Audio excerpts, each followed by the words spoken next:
इस प्रकार के मन में एक विचार पैदा होता है, और वह विचार जो होता है वह निगेटिव भी हो सकता है, पॉजिटिव भी हो सकता है, नकारात्मक भी होता है, सकारात्मक भी होता है। तो यदि मन में नकारात्मक विचार पैदा होगा तो आपके शरीर को क्षति पहुंचाएगा, आपकी बुद्धि नष्ट करेगा, आपकी प्रज्ञा शक्ति जो है उसको नष्ट करेगा। और आज बहुत जोरों से खास करके पश्चिमी देश के लोग मेरे विचार को अपना रहे हैं, योग को सीखने आ रहे हैं, मैदानों में टहलते हैं, हम घरों में सोते हैं। इसलिए अपने जीवन के शैली को, अपने व्यवहार को, अपने आचरण को, ये गोष्ठी और संगोष्ठी एक विचार प्रवाह आपके सामने रखने के लिए 2 दिन का जो आयोजन किया गया है, इसका यदि इन विचारों को अपने जीवन में यदि हम 10% भी ले लेंगे तो निश्चित रूप से मेरा जीवन धन्य हो जाएगा। मित्रों, योग जो है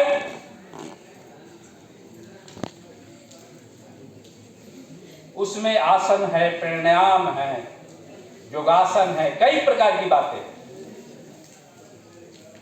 अब हम मानुष्य जीवन में लेते हैं तो एक हमको श्वास और प्रश्वास, आयु प्राणवायु जो होता है वह श्वास और प्रश्वास के अनुसार चलता है।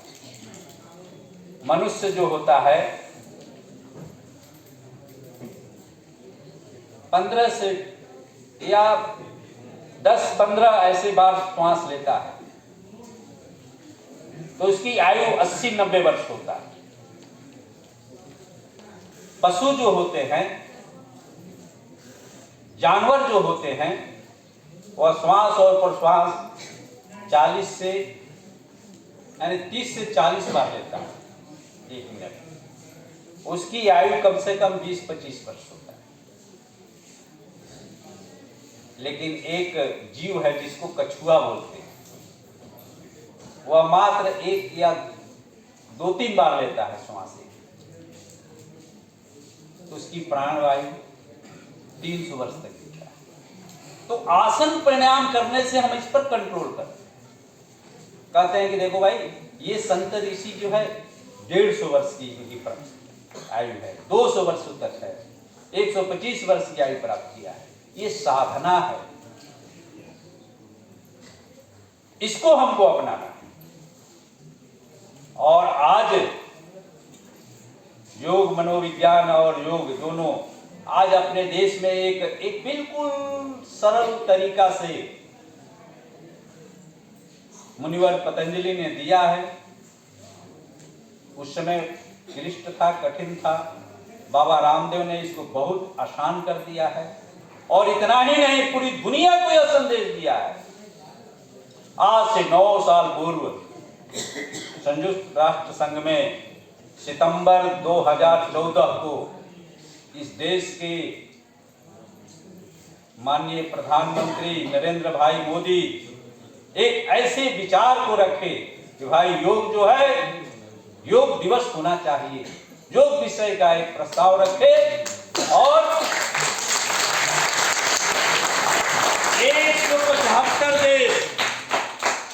175 देश के लोगों ने इसका समर्थन किया। और समर्थन ही नहीं किया, 2014 को सितंबर में यह संयुक्त राष्ट्र संघ में यह प्रस्ताव आया।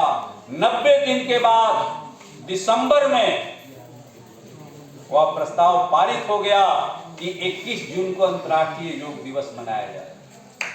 तब से यह 21 जून योग दिवस मनाना शुरू हुआ। क्यों मनाया गया? 21 जून क्यों रखा गया? 21 मार्च क्यों नहीं रखा गया? इसके पीछे भी वैज्ञानिक कारण है, आध्यात्मिक कारण है, ज्योतिष कारण है। बहुत गहराई में नहीं जाऊंगा। सूर्य का उत्तरायण से दक्षिणायन आना उसी दिन से शुरू होता है और उस दिन से 21 जून की पूरी दुनिया एक दिन के लिए तो अंतर्राष्ट्रीय योग दिवस मना रहा है, योग कर रहा है। इसलिए हम आए योग को अपनाएं, रोग को भगाएं, तो निश्चित रूप से हमारा जीवन सफल हो सकता है। अंत में मैं केवल एक आह्वान करूंगा कि वर्षों से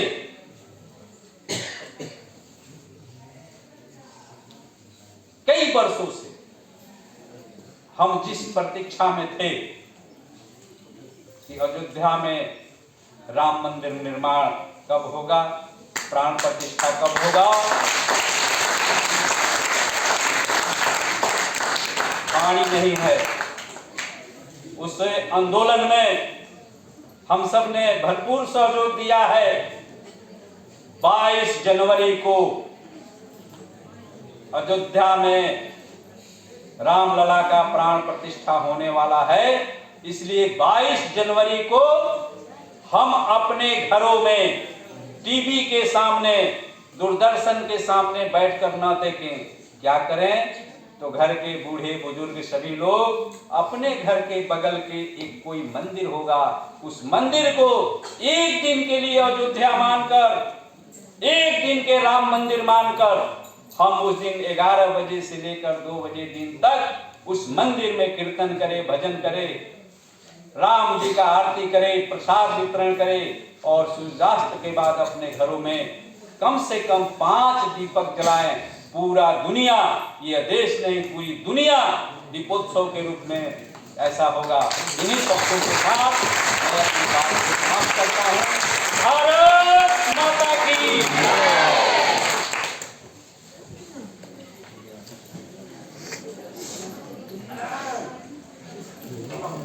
आदरणीय श्री राजेंद्र प्रसाद जी इस ओजपूर्ण भाषण से हम सभी आभारी हैं।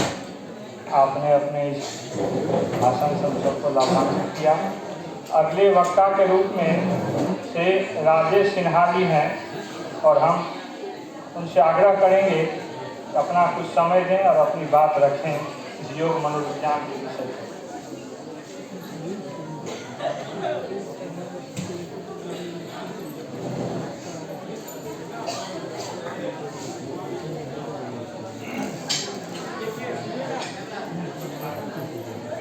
सर माल्यार्पण करवा दीजिए। माल्यार्पण करवा दीजिए।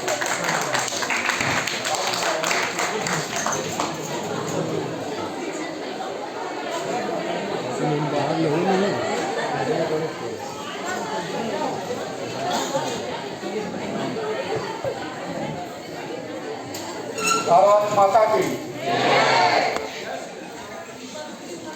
महर्षि विश्वामित्र महाविद्यालय मनोविज्ञान विभाग द्वारा आयोजित इस 2 दिवसीय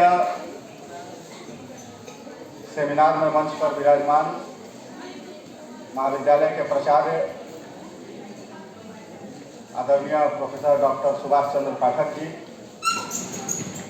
हमारे बीच में मंच पर विराजमान प्रोफेसर तारण राय जी,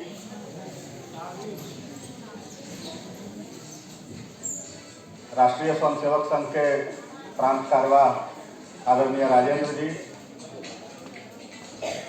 महर्षि विश्वामित्र महाविद्यालय के रसायन शास्त्र के व्याख्याता आदरणीय भरत चौबे जी, राष्ट्रीय स्वयंसेवक संघ के जिला के प्रचारक आदरणीय अभिषेक जी, आदरणीय नागेंद्र जी, मनोविज्ञान विभाग के विभागाध्यक्ष और जिनका मार्गदर्शन मुझे भी समय समय पर मिलते रहता है, बड़े भाई और हमारे प्रोफेसर डॉक्टर यशवंत सर, इस सभागार में आखिरी पंक्ति में विराजमान इस महाविद्यालय के वरिष्ठ शिक्षक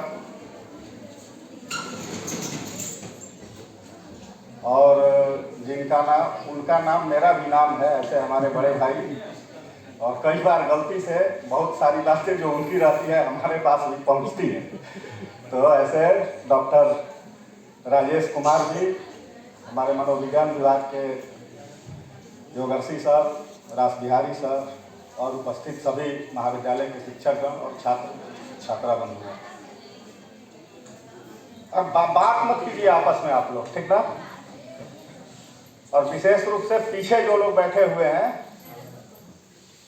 क्योंकि यहाँ हम लोग बात करने के लिए उपस्थित हैं, तो अगर किसी को बोलना है तो आपको भी मौका मिलेगा यहाँ से बोलने के लिए। अभी इधर से जो बोला जा रहा है उसको सुनिए तो ज़्यादा आनंद आएगा। हमारे इस 2 दिवसीय सेमिनार का विषय रखा गया है कि योग मनोविज्ञान की वर्तमान समय में प्रासंगिकता, आधुनिक जीवन में योग मनोविज्ञान की प्रासंगिकता। मेरा ऐसा मानना है कि योग मनोविज्ञान जो है, जब तक सृष्टि है तब तक इस पृथ्वी पर जीवन रहेगा, और जब तक जीवन है तब तक योग और मनोविज्ञान या योग मनोविज्ञान हम कहें, इसकी प्रासंगिकता बनी रहेगी। वैसे अगर हम देखते हैं तो योग और मनोविज्ञान दोनों एक अलग अलग विषय हैं और दोनों का बड़ा व्यापक क्षेत्र है, और दोनों मिल जाते हैं तो फिर इसका एक नया संश्लेषित रूप, योग और मनोविज्ञान का संश्लेषित रूप हमारे सामने योग मनोविज्ञान के रूप में आता है। मैं अपनी बात शुरू करूं उसके पहले अभी बक्सर में आप सबके ध्यान में होगा, जो लोग विशेष रूप से बक्सर के रहने वाले हैं उनके ध्यान में तो होगा ही, कि यहाँ एक 10 दिन का कथा प्रवचन का कार्यक्रम चल रहा था। प्रत्येक साल चलता है, अपने महर्षि विश्वामित्र महाविद्यालय में भी उसका प्रारंभ यहीं से हुआ था, और बगल में हमारे खाकी बाबा का मंदिर भी है, उनकी पुण्यतिथि के अवसर पर वो कार्यक्रम होता है। उसमें देश के बड़े ख्याति लब्ध और देश का हम विश्व स्तर के ख्याति लब्ध संत परम पूज्य मलुक पीठाधीश्वर राजेंद्र दास जी महाराज आए हुए थे, और मैं भी उस आयोजन से जुड़ा हुआ हूं, तो चाहूं या ना चाहूं लेकिन प्रवचन सुनने का अवसर वो मिल जाता है, या खुशी से सुनूं, दुख से, मजबूरी में सुनूं, लेकिन सुनना पड़ता है।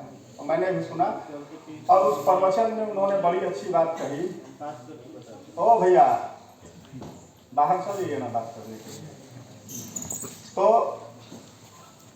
उन्होंने कहा कि मन जो है हमारा, यह समस्त दुख का कारण है और समस्त सुखों का भी कारण मन ही है, क्योंकि मन को जब हम अच्छे काम में लगाते हैं तो हमें सुख की अनुभूति होती है, मन हमारा गलत दिशा में जब जाता है तो हमें दुख की अनुभूति होती है। तो प्रत्येक मनुष्य के जीवन में जितने प्रकार के हमको सुख प्राप्त होते हैं, हमको दुख प्राप्त होते हैं, उसके पीछे ये मूल कारण जो है हमारा मन है। जब मन हमारे नियंत्रण में रहता है तो हम कुछ अच्छा करते हैं, बहुत अच्छा कर लेते हैं, लेकिन हम जब मन के नियंत्रण में हो जाते हैं तो फिर थोड़ा गड़बड़ करने लगते हैं, और थोड़ा थोड़ा गड़बड़ करते करते बहुत अधिक गड़बड़ हम लोग प्रारंभ कर देते हैं। और मनोविज्ञान जो है, मैं जहां तक समझता हूं कि इसी मन का अध्ययन ही, क्या सर, मन का अध्ययन ही मनोविज्ञान है, और आप सभी मनोविज्ञान के विद्यार्थी हैं, और बड़ा इंटरेस्टिंग विषय है, क्योंकि जब हम अपने मन को या दूसरे के मन को समझ लेते हैं तो हमारा जीवन जो है बहुत आसान हो जाता है। कई बार हम देखते हैं कि किसी के साथ हमारा विवाद हो जाता है, घर में, परिवार में या बाहर। विवाद क्यों होता है? जब सामने वाले के मन को अनुकूल कार्य हम नहीं कर पाते हैं, या सामने वाला हमारे मन के अनुकूल काम नहीं करता है, तो फिर हमारा क्या होता है, वहां विवाद हो जाता है। हम मनोविज्ञान के विद्यार्थी हैं, जब मनोविज्ञान का अध्ययन करते हैं, और तो मुझे लगता है कि धीरे धीरे हमारी पारंगता हो जाती है इसमें, हम बड़ा सामने वाले को, मन को समझने में परफेक्ट होने लगते हैं, और जब मन को हम समझ जाएंगे तो बहुत सारी चीजें हमारे लिए आसान हो जाएंगी। और दूसरी बात इस टॉपिक में हमारा योग का है। योग के बारे में अभी बहुत सारी बातें मेरे पूर्व के वक्ता राजेंद्र जी ने बताई, और हम सब जानते हैं कि योग जो है एक ऐसी, इसको औषधि हम मान सकते हैं कि जो हमारे केवल तन को स्वस्थ नहीं रखता है, बल्कि तन और मन दोनों को स्वस्थ रखना है, तो हमें योग की तरफ जाना पड़ता है, योग की आवश्यकता पड़ती है। दुनिया में तमाम तरह की औषधियाँ उपलब्ध हैं, और अलग अलग उसकी विधियाँ हैं, होम्योपैथी है, एलोपैथी है, आयुर्वेद है, लेकिन कोई दवा ऐसी नहीं है जो हमारे मन को स्वस्थ कर सके। कुछ देर के लिए हमारे मन के ऊपर उस दवा का प्रभाव रहता है, किसी को नींद नहीं आती है, नींद की गोली खा लेता है, थोड़ी देर में उसको नींद आ जाती है, लेकिन वो उसका परमानेंट इलाज नहीं हो पाता है। तो दवाई जो है हमारी व्याधियों को, हमारे अंदर जो रोग हैं उनका पूर्णतः नाश नहीं करती है, उनको पूरी तरह से ठीक नहीं कर सकती है, और विशेष रूप से मन की जो समस्याएं हैं। लेकिन योग जो है, योग हमारे तन को भी स्वस्थ करता है और मन को भी हमारे स्वस्थ करता है, और इसके कई रूप हैं। और मैंने एक बात शुरू में जो कही कि मन जब हमारे नियंत्रण में रहता है तो क्या होता है, और हम मन के नियंत्रण में रहते हैं तो क्या होता है। और योग की तरफ जब हम बढ़ते हैं, योग का अभ्यास करते हैं, तो मन को नियंत्रित करने की दिशा में, क्योंकि योग का मूल सूत्र वही है कि धीरे धीरे जब हम योग प्राणायाम का अभ्यास करेंगे तो धीरे धीरे हमारे, जैसे अभी राजेंद्र जी बता रहे थे सांस के बारे में, कि व्यक्ति जब प्राणायाम करता है तो वो अपने श्वास पर नियंत्रण करता है। तो श्वास पर नियंत्रण के माध्यम से धीरे धीरे हम अपने मन के ऊपर भी नियंत्रण करने की ओर बढ़ते हैं। और योगी जब हम हो जाते हैं, योगी मतलब केवल वो नहीं कि गेरुआ वस्त्र हम धारण कर लिए और कंठी माला ले लिए, संन्यास ले लिए, दुनिया को छोड़ दिए, वो एक अलग परंपरा है, उसमें भी लोग जाते हैं। लेकिन जो योग को सिद्ध कर लेता है, योग की साधना पूर्ण कर लेता है, वो भी एक प्रकार का योगी हो जाता है। तो जब हम योगी हो जाते हैं और वो दूसरे वाले योगी भी जो हैं, जो गेरुआ वस्त्र धारण करते हैं और पारिवारिक सांसारिक जीवन से अपने आप को अलग करके रखते हैं, उन लोगों को भी योगी की उपाधि तभी मिलती है जब मन के ऊपर उनका नियंत्रण हो जाता है। और योग मनोविज्ञान भी हमारा निश्चित रूप से उस दिशा में ही एक यह है कि इसका जब हम अध्ययन करते हैं और इसके माध्यम से अपने जीवन को आसान करना, क्योंकि जीवन का मुख्य लक्ष्य क्या है। तुम सारे लोग, कोई राजनीतिक क्षेत्र में काम कर रहा है, कोई चिकित्सा के क्षेत्र में काम कर रहा है, कोई अध्ययन अध्यापन का कार्य कर रहा है, अलग अलग प्रकार के कोई व्यवसाय कर रहा है, हम काम करते हैं। सबके जीवन का उद्देश्य क्या होता है कि एक बेहतर जीवन जीना, सुखपूर्वक जीवन जीना। और इस आधुनिक समय में सुखपूर्वक जीवन जीने की जो परिभाषा है, सुखपूर्वक बोलने जीवन जीने की जो परिभाषा है, थोड़ी सी वो बदल गई है, या उसको हम क्या कर सकते हैं, थोड़ा गड़बड़ दिशा में जाने लगी है। सुखपूर्वक जीने का अर्थ हम लोगों ने ये समझ रखा है कि जितनी विलासिता की चीजें हमारे पास आ जाए, भौतिक सुख जितना हमको प्राप्त हो जाए, हम सुखपूर्वक जीते हैं।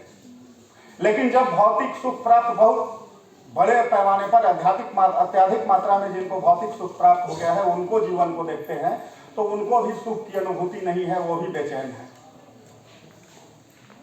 और वैसे लोग अब आध्यात्मिक सुख प्राप्त करने की तरफ बढ़ रहे हैं।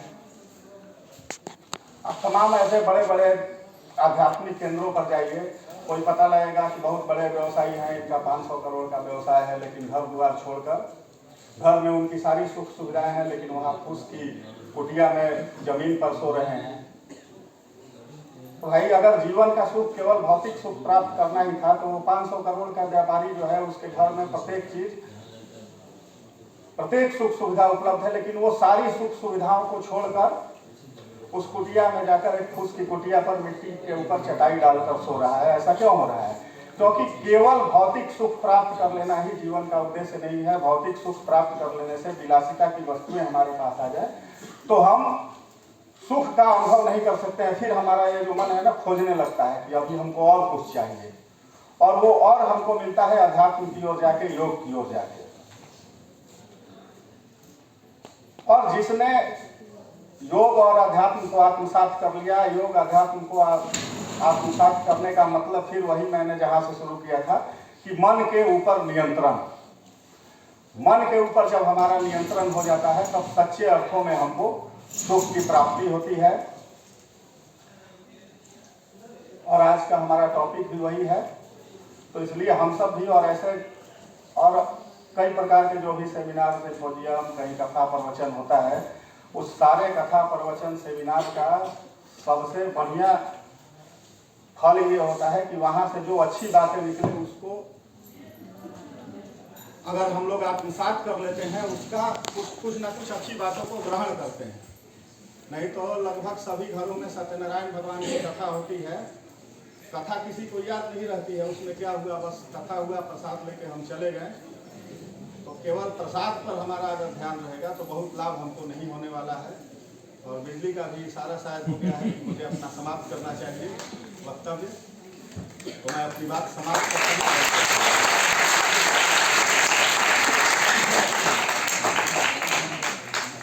दीदी जब तक आती है तब तक दो बात हम भी कह लें। हम लोग जिनको सुनने के लिए तब से उत्सुक और लालायित हैं, तो तारनी सर तो आएंगे ही। दो दोहा हमें भी याद आई है, सबको सुना दें। एक किसी भक्ति की है कविता में, किसी मन के लिए कहा भक्त ने कि प्रभु जी चंचल है मति मेरी, कैसे भगत करूं मैं तेरी। एक कबीर की है, कबीर ने कहा कि मन बनिया बनिज न छोड़े, मन बनिया बनिज न छोड़े, कुनबा तेरे सकल हरामी, अमृत में विष घोले। ये मन की स्थिति वही है, अमृत में भी विष घोल करके जीवन को खराब करता है।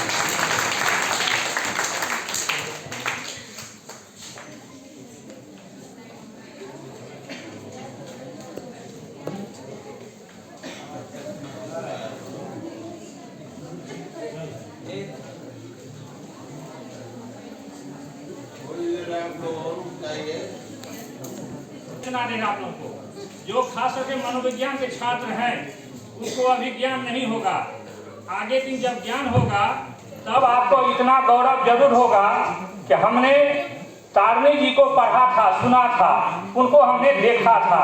ये सौभाग्य सबको नहीं मिलेगा।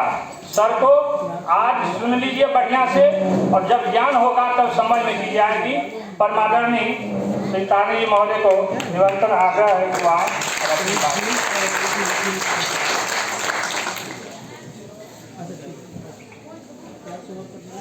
आज के समारोह के हम लोग थोड़ी देर और रुक जाइए, शांति सुनिए, बहुत अच्छे वक्ता हैं। मंच पर सभी दिग्गजन एवं मित्रों, आज इस कॉलेज में संगोष्ठी में भाग लेते हुए मुझे बहुत खुशी हो रही है। इस कॉलेज में पहले भी कई बार आ चुका हूँ, लेकिन तब उसका उद्देश्य दूसरा था, और आज एक दूसरे रूप में कॉलेज को पाकर मुझे बहुत खुशी हो रही है। सर्वप्रथम हम ITA के बारे में बताएंगे। ITA क्या है? Indian psychological association. Indian psychological association यह स्थापना 1924 में हुई थी, जिसका हम शताब्दी समारोह 2024 में मनाने जा रहे हैं, जिसमें पूरे देश में सभी पोस्ट ग्रेजुएट डिपार्टमेंट में छोटा बड़ा कोई भी फंक्शन ये 1924 में होगा।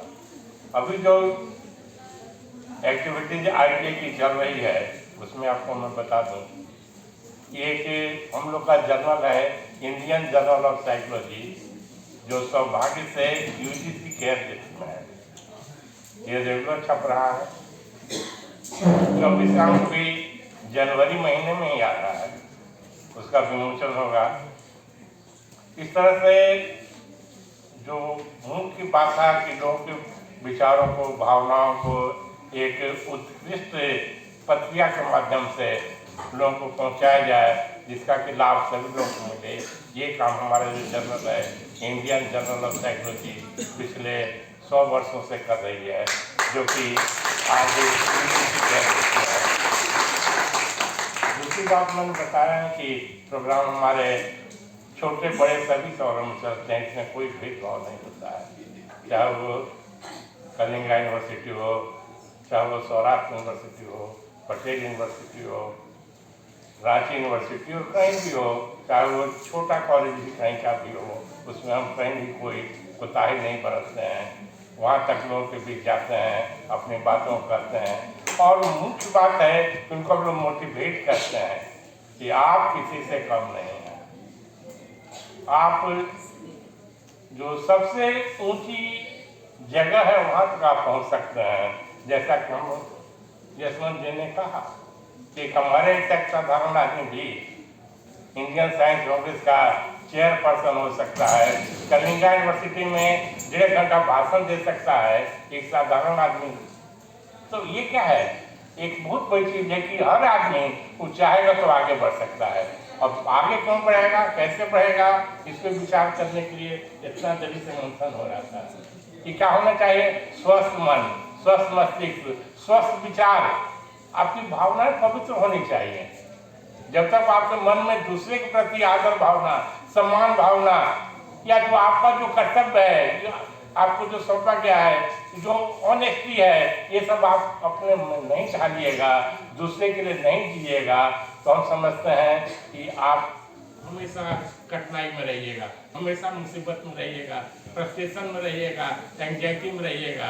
तो जीवन जीने की जो कला है, आर्ट ऑफ लाइफ है, वो योगा बताता है। योगा का बार बार हम बताया जा रहा है, दूसरे के लिए कुछ करना,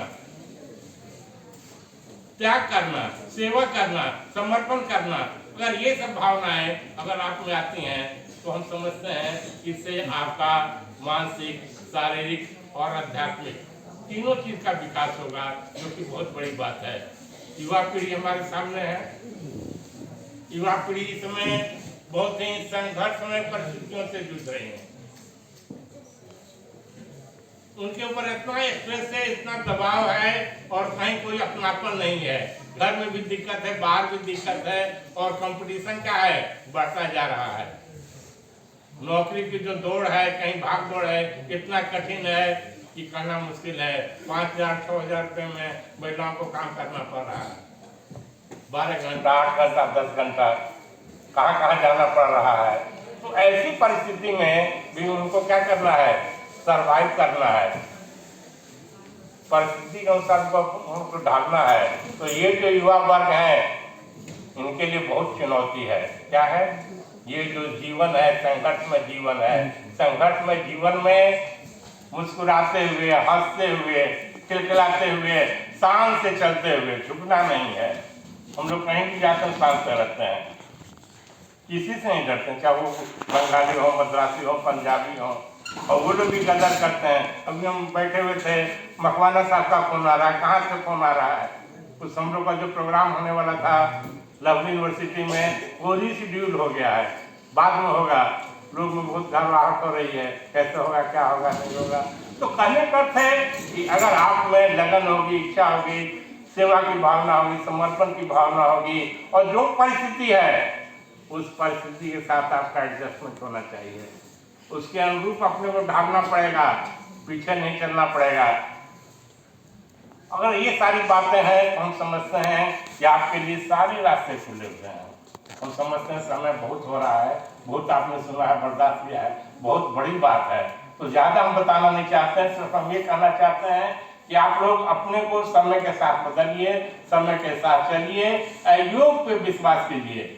योग आपका क्या है, एक माध्यम है, जीवन जीने की कला है, जिसके बारे में सब लोग जानते हैं, लेकिन व्यवहार में नहीं लाते हैं। हम लोग सारी बात जानते हैं, लेकिन क्या करते हैं, उसको अमल नहीं करते हैं, अमली जामा में बनाते हैं, तो कोई फायदा नहीं होगा। तो हमें क्या करना है, कोई काम को ईमानदारी से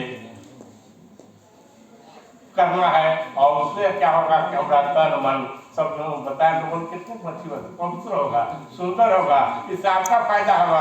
और आपका फायदा जानते क्या है, आपका फायदा समाज का फायदा है, आपका फायदा राष्ट्र का फायदा है। अगर आप खुश हैं तो हम भी खुश हैं, अगर आप खुशहाल हैं तो देश खुशहाल है। तो आप व्यक्तिगत नहीं, आपको हमेशा क्या करना है, एक ग्रुप में लेकर चलना है, एक समूह में लेकर चलना है, और उसके लिए आपको हमेशा सोचना है जब कोई ऐसा काम न करें जिससे कि समूह में, समाज में हमें कुछ पछताना पड़े। इन्हीं शब्दों के साथ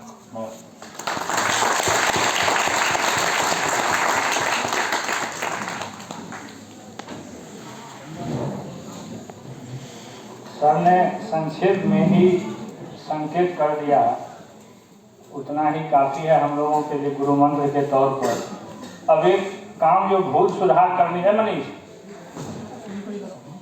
कि राजेश जी का स्वागत पुष्प गुच्छ और पुष्प से आदरणीय राजेश सर कर दें तो हम लोग उससे मुक्त हो जाए। हम लोग जी जी ठीक सर।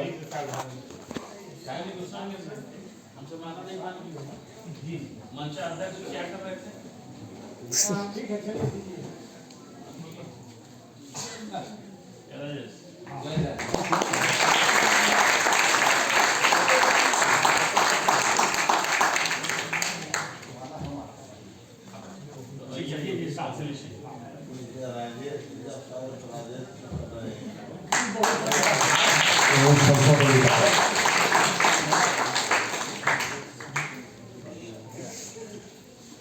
माला राजेश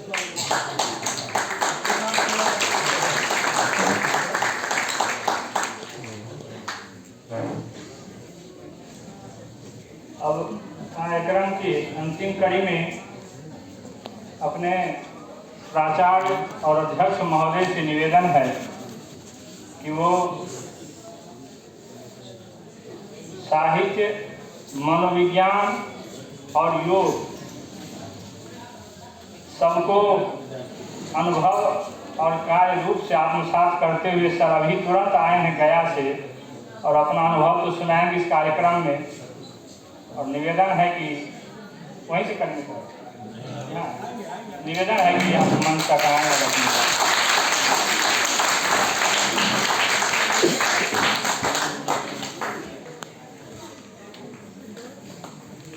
मंचासीन मुख्य अतिथि तारिणी बाबू, राजेश सिन्हा जी, अभिषेक जी, राजेंद्र बाबू और अन्य अतिथिगण, महाविद्यालय के वरीय शिक्षक राजेश बाबू और मनोविज्ञान के विभागाध्यक्ष जिसके डॉक्टर जसवंत कुमार जी, जिनके सौजन्य से और जिनके प्रयास से ये सेमिनार हुआ है। हमारे कई विद्वान शिक्षक यहाँ बैठे हुए हैं, जिसमें रास बिहारी बाबू हैं, पंकज जी हैं, सैकत देवनाथ जी हैं, निशांत जी हैं और अन्य हमारे महिला विद्वान शिक्षिका और शिक्षक बैठे हुए हैं। लेकिन इस महाविद्यालय में योग के विशेष ऋषि हैं योगर्थी राजपूत।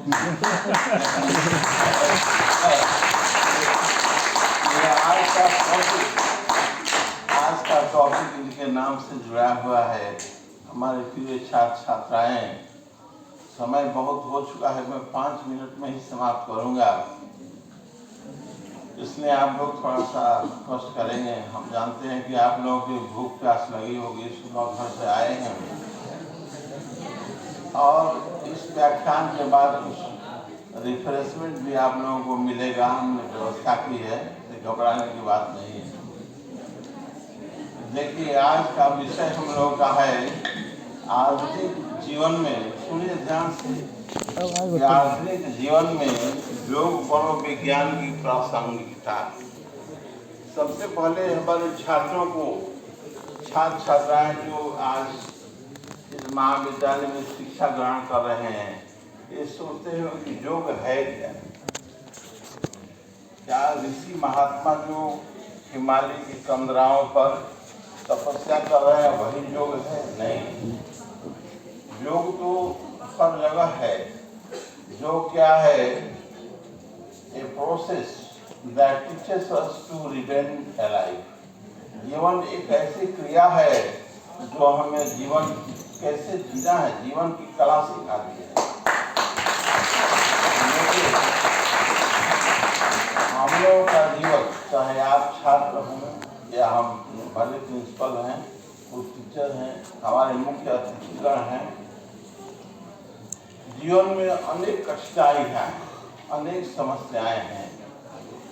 उन समस्याओं के झंझावात को झेलते हुए जीवन में निरंतर आगे बढ़ना ही योग है। समझ रहे हैं ना? हर छात्र जीवन में बहुत समस्याएं हैं। कोई बहुत अच्छे घराने से आता है, कोई गरीब परिवार से आता है। आने में बहुत सी कठिनाइयाँ हैं, पारिवारिक, आर्थिक। उन समस्याओं को झेलते हुए, उन समस्याओं का सामना करते हुए जीवन में आगे बढ़ना एक बहुत बड़ा जोग है। और विद्यार्थी जीवन में मैं अपने अनुभव को शेयर कर रहा हूँ, ध्यान से सुनिएगा। एक समय था कि मैं भी आपकी तरह विद्यार्थी था, और विद्यार्थी जीवन में जब हम लोग पढ़ने बैठते थे, हम दो भाइयों के लिए कमरा स्टडी रूम में था। एक मैं था जो आपके सामने हूँ, और मेरे छोटे भाई हैं जो अभी डॉक्टर हैं, MBBS डॉक्टर हैं, एक बार में ही कंप्लीट किए थे। हम दोनों भाई जब पढ़ने बैठते थे तो अपने माँ से कह देते थे कि ये भोजन बन जाए, लाकर तुम कमरे में रख देना और हम लोग को डिस्टर्ब नहीं करना। हम लोग पढ़ाई में एकाग्रचित रहते थे। वो भोजन कब रख कर गई है कि हम लोग को पता नहीं चलता था। ऐसा नहीं था कि पढ़ाई हम लोग आंख बंद करके करते थे। तो इसी क्रिया को, इसी अवस्था का नाम है मेडिटेशन। Meditation deep thinking. जब डीप थिंकिंग की अवस्था में आइएगा, एकाग्रचित हो जाइएगा किसी काम में, पढ़ाई में, और मन को एकाग्रचित करना सबसे बड़ा योग है। माता जी आई, खाना रखकर चली गई, लेकिन हम लोग को पता नहीं चला। जब हम लोग का अध्ययन समाप्त होता था, 3 घंटा 4 घंटा लगातार, तब हम लोग जब एकाग्रता भंग होती थी अपने आप, तो देखते थे कि वो भोजन आ गया। ये सबसे बड़ा योग है। आज भी देखिए, बहुत से लोगों को ट्रेन पकड़ना है, 4 बजे सुबह में के लिए अलार्म लगाते हैं। मैं अलार्म नहीं लगाता हूँ। मैं अलार्म अपने माइंड में सेट कर देता हूँ, और 3 बजे जगना है तो ठीक 3 बजे मेरा नींद खुल जाता है। 4 बजे जगना है तो 4 बजे नींद खुल जाता है। इस तरह माइंड को सेट करना पड़ता है। जीवन में एकाग्रचित हो जाना सबसे बड़ा योग है। और दूसरी एक योग है जो आज का हम लोग जैसा कि यहाँ कराया गया, ये भी एक योग है, एक्सरसाइज भी है। जैसे आज अनुभव में शेयर कर रहा हूँ कि मैं जब आज सुबह बिस्तर से ठीक 5 बजे नींद टूटा, तो मैंने देखा कि शरीर में कुछ जकड़न सा है।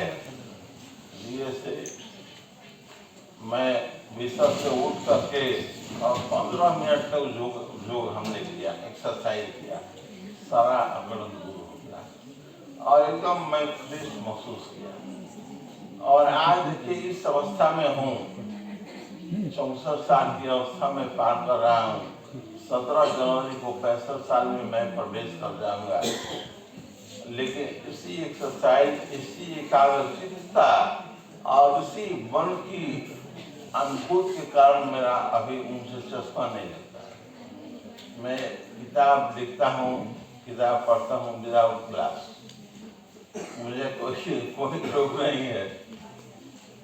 और आप लोगों को यही मैं कहूँगा कि मन को एकाग्रचित रखिए और तन मन से एकदम ध्यान में रहिए।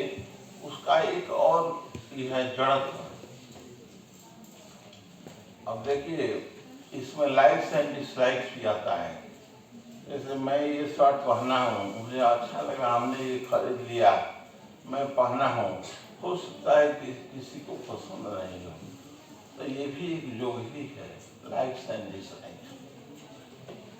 या मान लीजिए बत्ती बुझ गई, अंधेरा हो गया, रात हो गई, तो बहुत से लोग डरते हैं, किसी की छाया आती है, लगता है कि यहाँ कोई भूत आ गया है।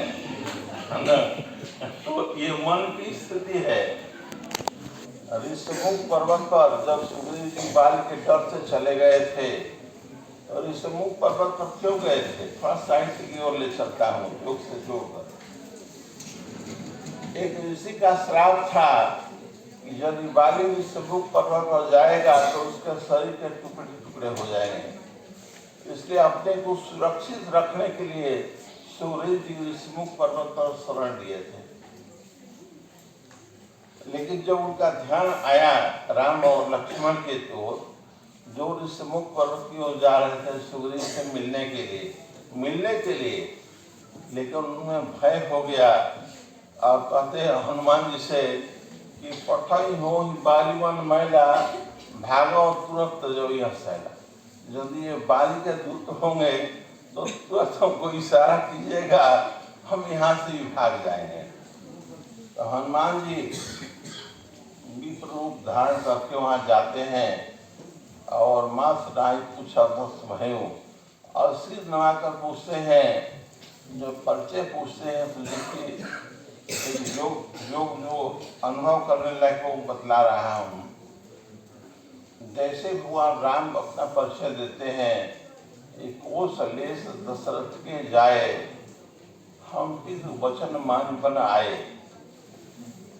मैं कौशल्या नरेश राजा दशरथ का पुत्र हूँ और पिता की आज्ञा से वन में हम लोग आए हैं। नाम राम लक्ष्मण दो भाई, मेरा नाम राम है और इनका नाम लक्ष्मण है, हम लोग दोनों सहोदर भाई हैं। संग नारी सुकुमारी सुहाई, हम लोग के साथ एक भार्या भी थी। यह हरि निश्चर रही विप्र फिर हम खोजते, लेकिन इसी वन में उसका हरण हो गया है। इसलिए हे विप्र, हे ब्राह्मण देव, हम उन्हीं को खोज रहे हैं, हम इसका अहित करने के लिए आगे नहीं बढ़ रहे हैं। हनुमान जी की अवस्था देखिए जड़ में आ जाते हैं। जैसे सुनते हैं कि नाम राम लक्ष्मण दो है, राम हनुमान जी की स्थिति क्या हो जाती है, जड़ता की स्थिति में आ जाते हैं। यही योग है, राम को सुनते ही जड़ को आ जाती है वन में।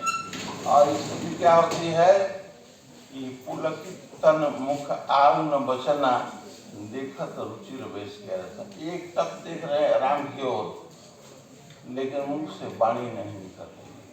शरीर में अति प्रसन्नता है, इसी अवस्था को कहते हैं, इंग्लिश में एक्सटेसिस शब्द है, अति प्रसन्नता की अवस्था। और एक लैटिन वर्ड है इनर्शिया, जड़त्व की स्थिति, जिसमें तीन कर्तव्य विमोड़ हो जाता है आदमी। जैसे कोई अचानक यहाँ हम लोग बैठे हैं, एक सेब प्रकट हो जाए और दहाड़ने लगे, हम लोग न भाग पाएंगे और न कुछ कर पाएंगे। ये जड़त्व की स्थिति है, इनर्शिया। हनुमान जी जिसको ज्ञान नामक गण्यम कहा गया है कि ज्ञानियों में अगर गण्य है वो भी जड़ता की स्थिति में आ जाती है, मनोयोग है। लेकिन फिर जब उनका मनोयोग समाप्त हो जाता है, when he comes out of himself, जब समाधि उनकी समाप्त होती है, चेतना आ जाती है, तो उनसे क्षमा मांगते हैं। और यही जो है मनोयोग है। इसलिए इस मन को हमेशा एकाग्रचित रखना है। और मन यदि एकाग्रचित रहता है, इसको कहते हैं मेडिटेशन। और इसी को कबीरदास हिंदी में कहते हैं, गगन गरज बरसय अमी बादल गहर रहुई, चहुदिश धमके दामिनी विजय दास। जब एकाग्रचित की अवस्था में आ जाते हैं,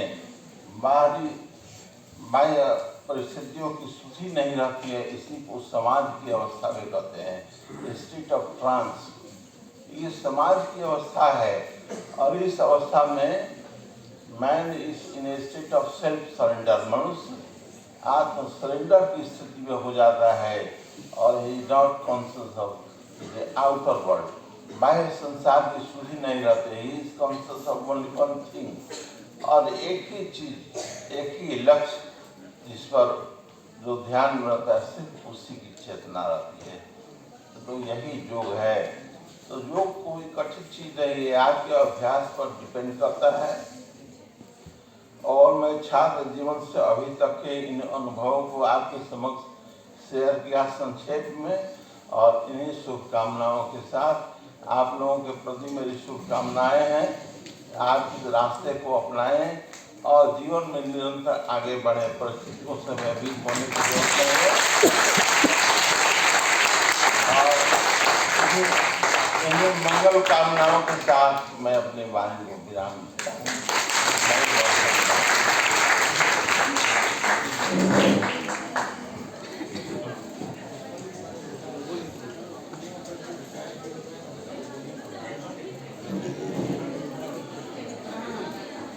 दो तीन छोटे छोटे कार्यक्रम हैं। एक है धन्यवाद, वो हम करेंगे। एक है आभार, वो विभाग की तरफ से होगा। एक कार्यक्रम है पौधा, वो पौधा सबको भेंट की जाएगी। अभी पौधे का भेंट होगी सबको। और कल का जो सत्र है उसमें जो छात्र, जो शिक्षक वक्ता हैं, कल के सत्र में उनका व्याख्यान होगा। और अभी सब लोग नाश्ता लेके जाएंगे, खाली हाथ नहीं जाएंगे। ज्ञान तो लिए ही हैं और आहार भी उपलब्ध है।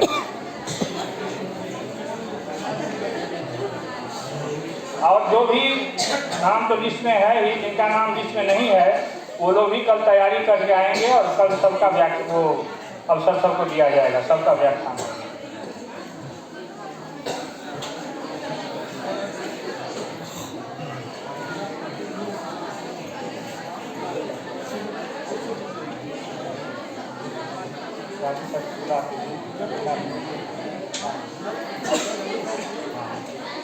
आदरणीय श्री राजेश सर से निवेदन है तो आए और सर को, तारणी जी सर को पौधा भेंट करें।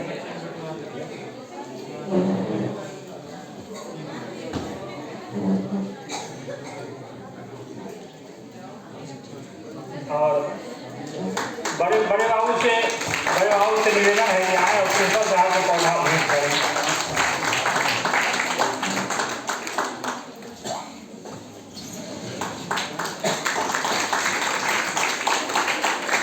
योगेश्वरी सर से निवेदन है तो आए और अध्यक्ष यशवंत सर को पौधा भेंट करें।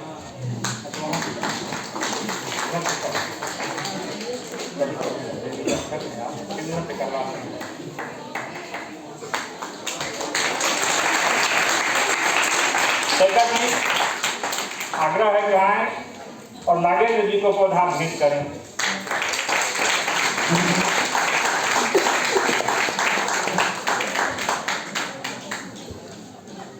निशान जी आए और राजेंद्र जी को पौधा भेंट करें।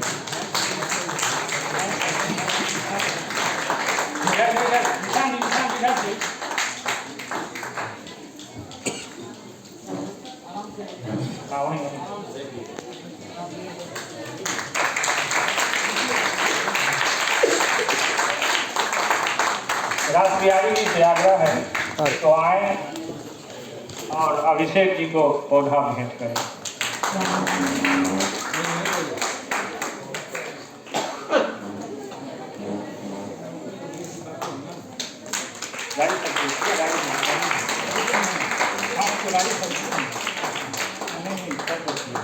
हाँ बस नहीं। राणा जी से निवेदन है तो आए और राजेश जी को पौधा भेंट करें। हाँ राजेश जी को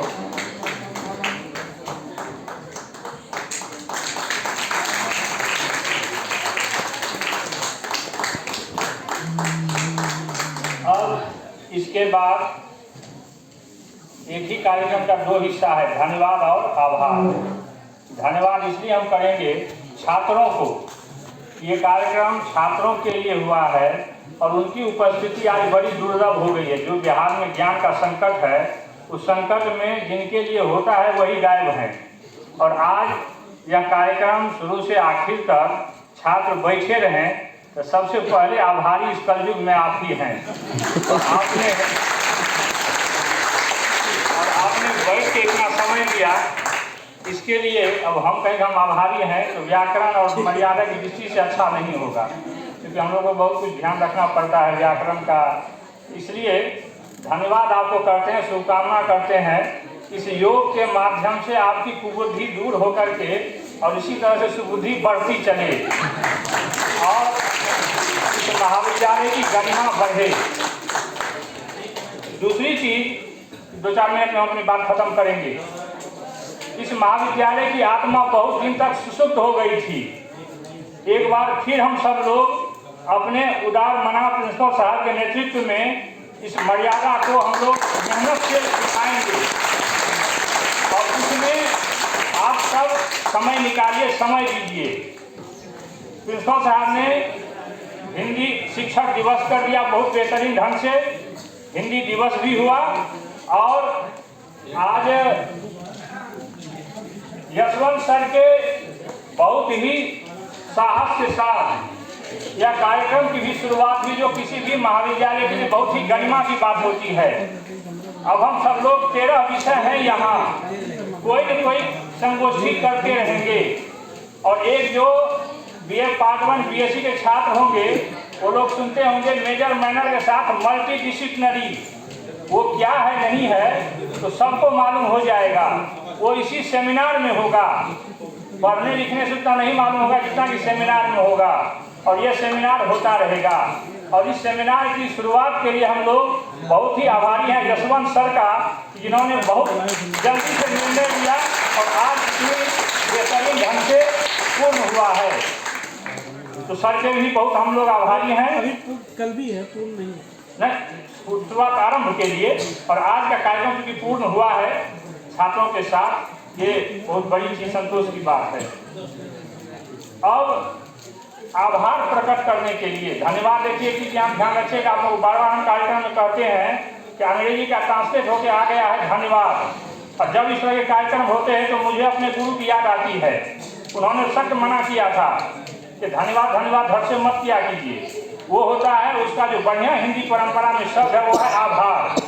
जो हमारे बड़े बड़े महापुरुष लोग आए हैं और उन्होंने अपना समय दिया, अपना ज्ञान दिया, अपना सब कुछ किया, तो उनको हम धन्यवाद कहकर के किनारे नहीं हो सकते। उनके हम आभारी हैं, ऋणी हैं।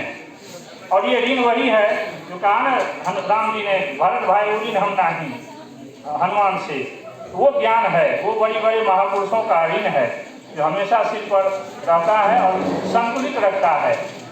इसलिए उस आभार के लिए हम चाहेंगे, 2 लोग हैं, एक तो योग और मनोविज्ञान के बीच में ऋषि जी हैं और एक भरत जी हैं। तो अब हाँ भरत जी आए और आभार प्रगति महाविद्यालय के मजबूत स्तंभ हैं भरत जी, इनकी जिम्मेदारी सब पर लेनी होगी। बहुत बहुत धन्यवाद। माफी चाहूँगा, बीच में चला गया था मैं, तो थोड़े देर के लिए कुछ जरूरी काम था। उससे पहले कि मैं आभार व्यक्त करूं, 2 मिनट में कुछ बातें बोलूँगा। 2 तरीके के रोग होता है, एक कम्युनिकेबल डिजीज होता है और एक नॉन कम्युनिकेबल डिजीज होता है। कम्युनिकेबल डिजीज पर तो बायोलॉजी के लोगों ने और केमिस्ट्री के लोगों ने फिजिक्स और मैथ के सहयोग से एक हद तक उसका निदान कर दिया है। लेकिन जो नॉन कम्युनिकेबल डिजीज है, खास करके 4, हृदय संबंधी, श्वास संबंधी, विकार संबंधी मतलब गैस संबंधी और घबराहट, ये सब जो होता है, उसका एकमात्र सॉल्यूशन योग है। आप इसलिए उसको आप अमल में लाइए, क्योंकि जो नॉन कम्युनिकेबल डिजीज है उस पे मेडिसिन बहुत ज़्यादा कारगर नहीं है। जितना ज़्यादा योग के नज़दीक रहिएगा केमिस्ट्री से, उतना दूर रहिएगा। नहीं तो यदि योग को छोड़ेंगे तो केमिस्ट्री अपने गिरफ्त में ले लेगा और ऐसे ऐसे कंपाउंड को खिलाएगा जो आप खाना चाहते नहीं हैं। इन्हीं सब बातों के साथ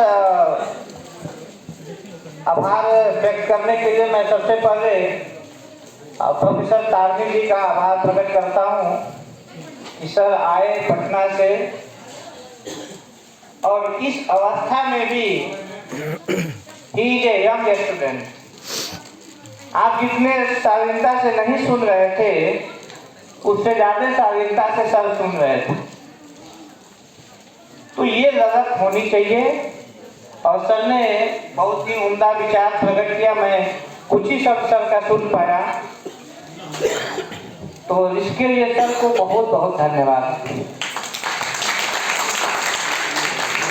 माननीय हमारे दक्षिण बिहार के प्रांत करवा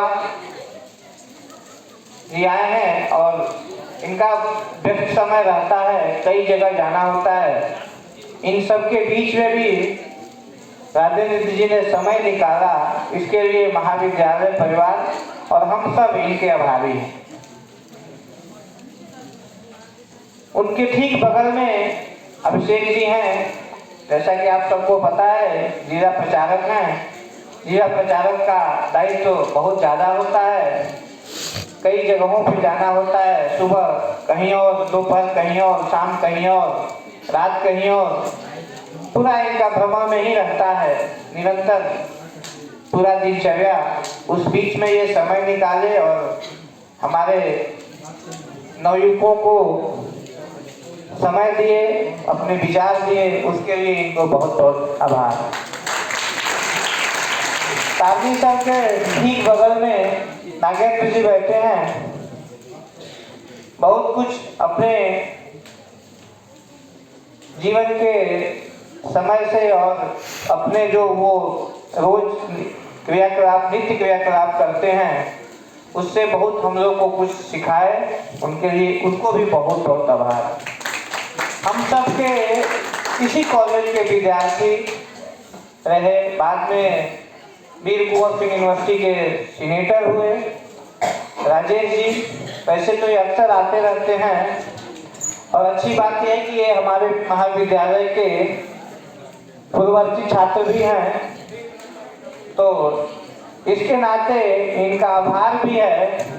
और चूंकि ये महाविद्यालय का काम है, इनमें इनका योगदान रहना चाहिए, तो धन्यवाद भी है और इनको आभार भी है। हम सबके बीच इस कार्यक्रम को पूरी तरह से तन, मन और धन तीनों से कार्यक्रम को सफल बनाने के लिए हमारे माननीय प्राचार्य प्रोफेसर श्री पाठक सर का बहुत बहुत आभार, धन्यवाद। और अंत नहीं, सेकेंड अंत में हमारे मनोविज्ञान के विभागाध्यक्ष यशवंत सर का बहुत बहुत आभार कि वो ऐसे कार्यक्रम शुरू कराए, क्योंकि शुरुआत कराना बहुत महत्वपूर्ण चीज होता है। सर ने मार्गदर्शन दिखाया कि ऐसा कार्यक्रम हम सब करा सकते हैं और ऐसा निश्चित ही भविष्य में ऐसा हम लोग कार्यक्रम कराएंगे। तो इसके लिए सर को मार्गदर्शन दिखाने के लिए बहुत बहुत आभार।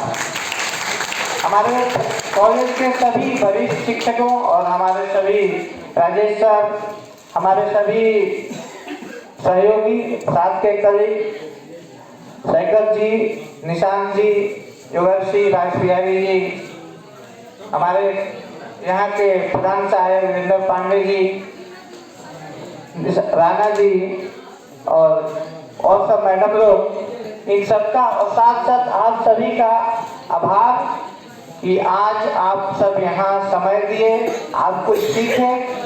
एक ध्यान रखिएगा कि क्लासरूम से ज़्यादा जो चीज़ आप क्लास में 10 दिन में सीखेंगे, किसी सेमिनार में वो चीज़ 1 दिन में सीखेंगे। तो ऐसे कार्यक्रम में आप लोग पार्टिसिपेट करिए, आगे भी पार्टिसिपेट कीजिए।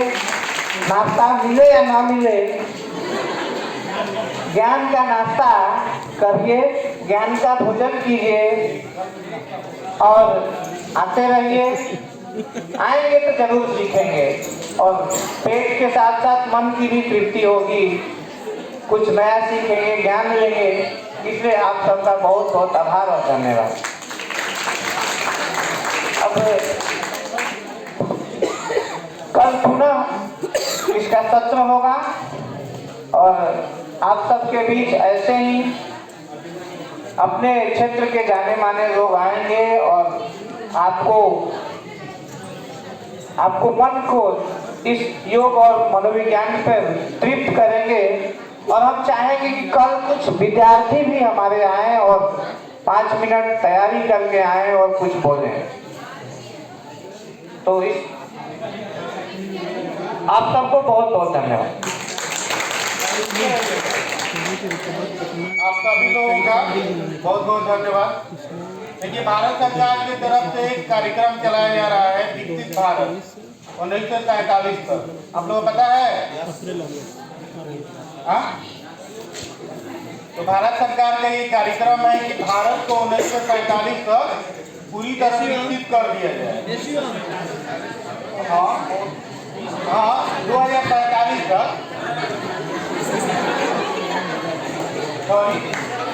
2047 तक भारत को पूरी तरह विकसित कर दिया जाए। इसके लिए जरूरी है कि हम लोगों का सहयोग बहुत जरूरी है।